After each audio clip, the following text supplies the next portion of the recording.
بسم الله الرحمن الرحيم الحمد لله وكفى وسلام على عباده الذين اصطفى أما بعد فأعوذ بالله من الشيطان الرجيم بسم الله الرحمن الرحيم وننزل من القرآن ما هو شفاء ورحمة للمؤمنين ولا يزيد الظالمين إلا خسارا.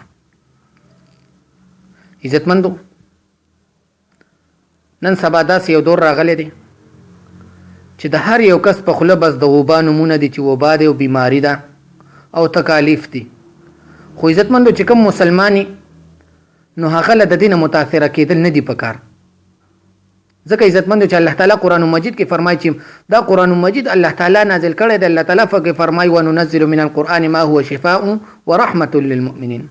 نو چې موږ سره کله قرآن مجید الله راته را لېږلی دی نو موږ ته بیا د څه څیز چې د پریشانی ده.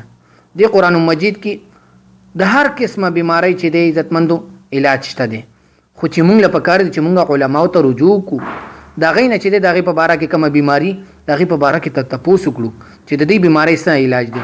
رسول الله مبارک صلی الله علیه و وسلم یو دل عثمان رضی الله تعالی عنه ته وفرمایل هغه د بیماری شکایت وکړو. رسول الله مبارک ورته وفرمایل چې 3 ځله بسم الله ووایه او وزل دا وایه چې اعوذ بعزة الله وقدرته وسلطانه من شر ما اجد واحاذر. وزل دا وایه په هغې ځای باندې دم که نو چې په کوم ځای باندې هم درد وي الله تعالی به چې دی د دغه په ذریعه سره چې دی الله تعالی به درد ختم کړي.